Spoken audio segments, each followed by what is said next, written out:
them? No. Hello and welcome to the Birmingham Children's Translation Book Club. I'm Isabel. I'm Tara. I'm Ashby. I'm Matilda. I'm Poppy.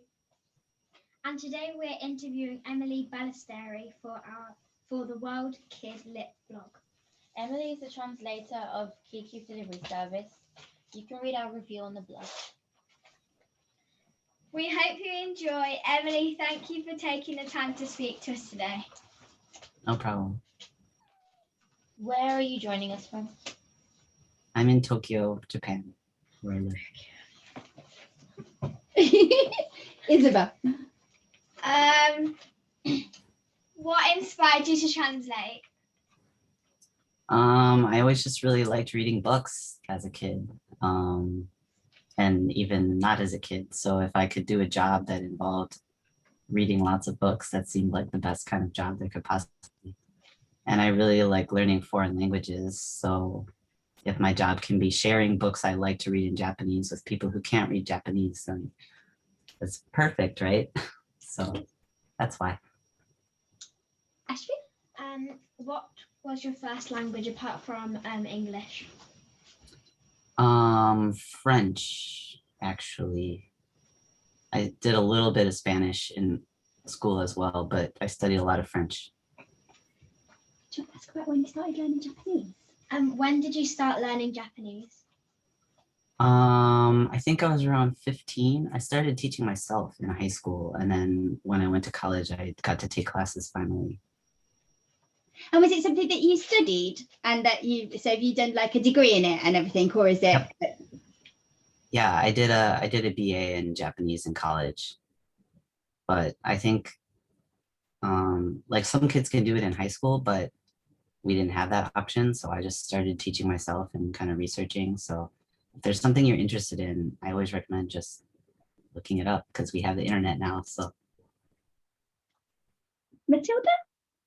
What was the first book you translated? the first book I translated, it's up there, but it's too far away, so I'm not gonna get it. It's the first volume of Overlord by Kugane Maruyama. It's a fantasy book about a guy who gets sucked into another world as the character he plays in a video game who is a skeleton. Actually, this is him, so you can see. Oh wow. Yeah. Yeah. Go What is the book? What was the language you translated it from? Yeah, I only translate Japanese. Everything else, I kind of focused on Japanese, so I don't really remember that much French anymore, or Russian, or any of the other languages. And do you translate adult books and children's books, or is it just children's books? Yes, I do both. Poppy? What have you learned from translating books? I think the more I read, the more my Japanese improves, which helps me translate better every time. I think also, well, even just recently I translated Soul Lanterns by Shokusuke, and that's a book about the bombing of Hiroshima, which the anniversary is coming up very soon. And of course I learned about it before, but reading the perspective of a Japanese person who was a second generation survivor in the form of a story aimed at kids basically your age. So want to read it, I recommend it. Yeah, it was really kind of brought the things I had learned into perspective more, which is really helpful. And I don't know, I think helps you to see things through other people's eyes, I guess, then. Mm-hmm. Where are we, Tara? What are the differences between the original Japanese version of Kiki's delivery service and the English translation? There are a couple. One thing that there's one part, I forget exactly where. There's one chapter where she's like missing a slipper. And so she has one slipper and she's like, what do I do with the slipper? And at the end of the chapter, she still doesn't know what to do with the slipper, even though she's been to visit this lady who makes all these wacky inventions. So the editor was like, it's kind of sad for her to be like, she still didn't know the slipper at the end. So the editor proposed to the author, Eiko Kadono, that we add something to have Kiki be a little more creative. So I think we have her using it as like a microphone while they sing. Just pretend. That's one of the big one of the things that they talked about in the workshop was about the changes in names that can happen from a story in translation. Were any of the names different between the original? Oh, the names are all the same. The names are all the same, and it's kind of funny because like in the movie, I think if you've seen the movie, everybody knows Tombo from the movie, so you just think, oh, it's Tombo. But Tombo is actually a nickname for him, and it means dragonfly in Japanese. And his friends call him that because of his glasses. But I didn't even know that until I read the Japanese book, because in English, he's just Tombo. I don't know. So that was kind of interesting. Isabel. Have you worked with or met the author of Kiki's delivery service, Eiko Kadono? Not yet. I know some editors who know her, and we keep kind of talking about it. But I haven't met her yet, no.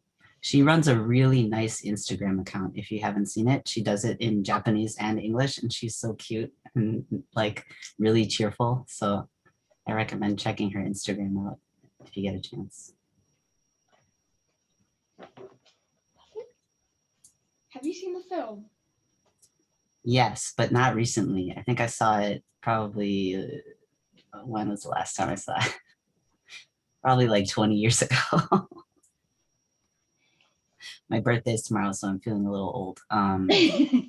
Yeah, I haven't seen it in a while, and I purposely avoided watching it while I was translating the book because I wanted to focus on Eiko Kadono's original vision. Lots of people don't even know that there's a book, and they don't know that it's written by a woman, and she wrote it for her daughter based on one of her daughter's illustrations. Like her daughter was doodling this witch riding her broom with a radio, and that's where the character comes from. So it's not just Hayao Miyazaki, it's him adapting her book. So I really wanted to focus on her version of the story and not think about the anime. But I do like the movie, and I know everyone really likes the movie. So I hope if even like half of the people who say how much they love the movie read the book, that would be great, because I feel like the book gets overlooked sometimes. You liked the movie, didn't you? Yeah, Poppy really liked it. Yeah, it's great. Ashley? Are the illustrations the same as the original book? No, the illustrations are all new for so the version you have here is the UK edition, which has really adorable illustrations, and but those are even different from, I don't know if you've seen the American version.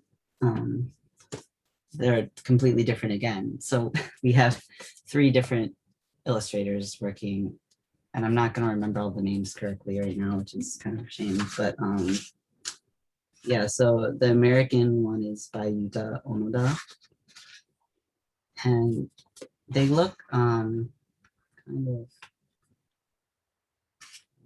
you can see better.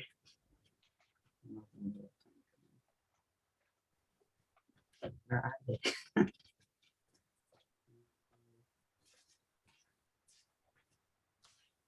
But yeah, they're just kind of, they look almost like anime basically, Wow.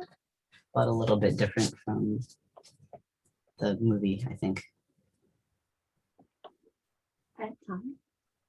What's your favorite part in the book? The part that always makes me laugh is near the end, where she's flying with all the musical instruments and then making funny noises. Yeah. Just because the noises really crack me up. And I was a band kid in school, so I know what kind of noises those are. Like, it's just really funny to me. I always laugh. What were your favourite parts in the book? We like when the belly bands. Oh yeah, the belly bands are really funny. When they took it, they look really fat, but when they took it up, they're like not very fat.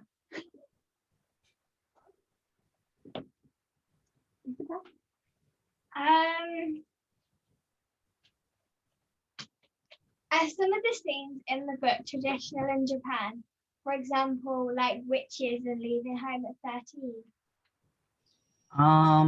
I think actually it's interesting because even though it's a Japanese book, it doesn't feel very Japanese at all. Like I don't think there's anything specific about leaving home at 13 or certainly not being a witch. It feels very modeled on more Western type of fantasy. So in that sense, I would say no, not really. There are lots of other books that have more kind of Japanese influence, but this one is not very much actually. Is there a tradition of witches and witchy stories in Japan? I don't think really witches as such. I mean, it's definitely more of a modern thing, I think. I don't really know a lot of the history of kind of supernatural stuff. Like Japan has a lot of really unique kind of monsters and creatures and ghosts. But I don't really think about witches when I think of Japanese folklore, I guess. Although I'm sure there are similar types of characters. But yeah, I feel like it's very inspired by overseas stuff. Is there anything in the book that wasn't included in the translation? That was what? Sorry, couldn't hear. Is there anything in the book that wasn't included in the translation? That wasn't included? I don't think so. There are a couple parts that we changed. For instance, when Kiki, what was I gonna say? When Tombo steals Kiki's broom and she catches him trying to fly and he's wearing a dress, she says some stuff like, "You're a boy, you can't do that," you know, and that just felt kind of old fashioned and we wanted to be more inclusive. So, I mean, we talked to the author and everyone and the editor got together and decided to kind of tone that down and just make it more like, I forget exactly what we said, but it wasn't like based on the gender anymore. It was more based around like, you're not a witch. So yeah, but there's nothing that we took out per se. Everything's there. What's it like being an American but living in Japan? In my case, I think the fact that I speak Japanese pretty fluently helps a lot. I think it's different if you speak less Japanese. And also it really depends, sadly, on stuff like what color your skin is, or like, I know like bigger people, whether taller or fatter, like it really depends on a lot of different factors how people treat you. And I know lots of people I know have issues with getting weird comments and stuff, but in general, I think there are lots of good things about living in Japan, and it has bad things like anywhere else.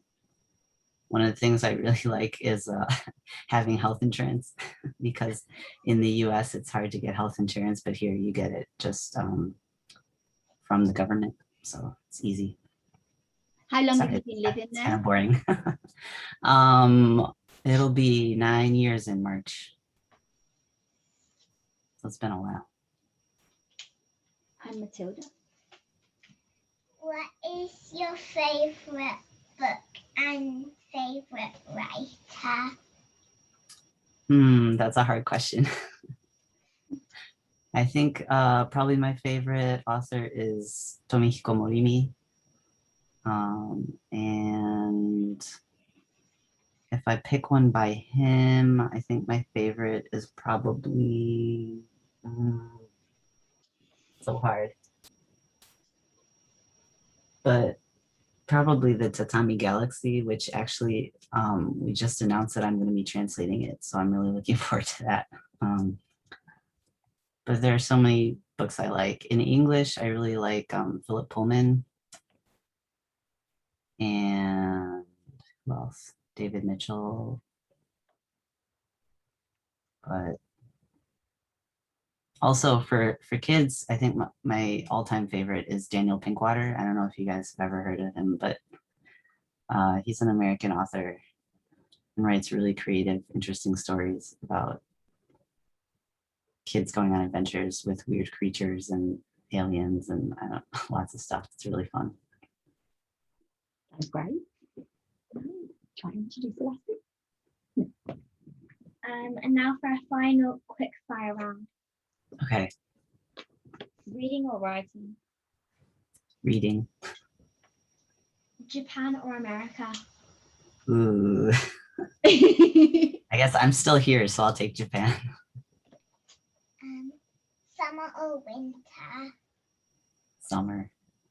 J.K. Rowling or Roald Dahl? Roald Dahl. Yeah. Pokemon or witches? I guess Pokemon. Sushi or burgers?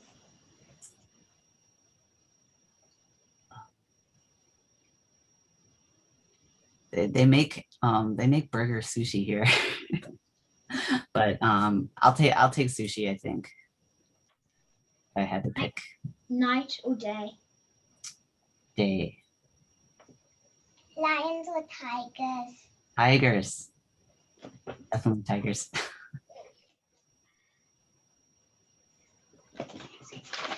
Cake or biscuits?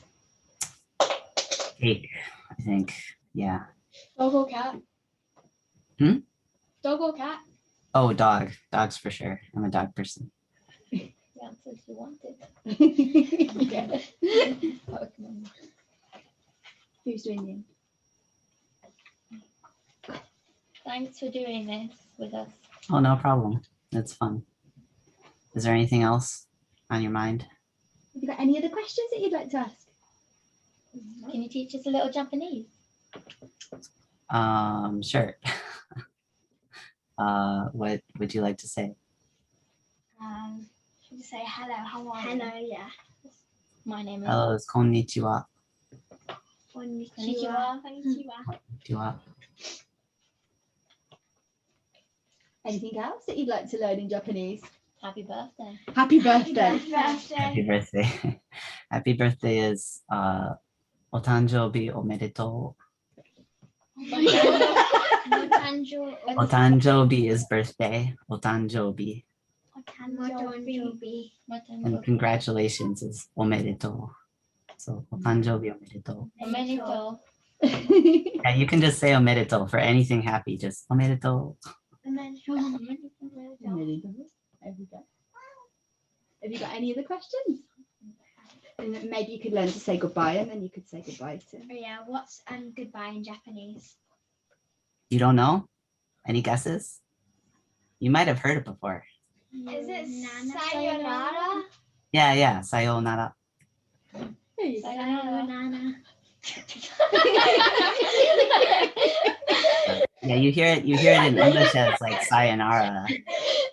But in Japanese, sayonara. Sayonara. Sayonara. Sayonara. Do you want to say sayonara to Emily? Sayonara. Bye. Okay, I'll just turn the recording off. So Thank you so much. Yay.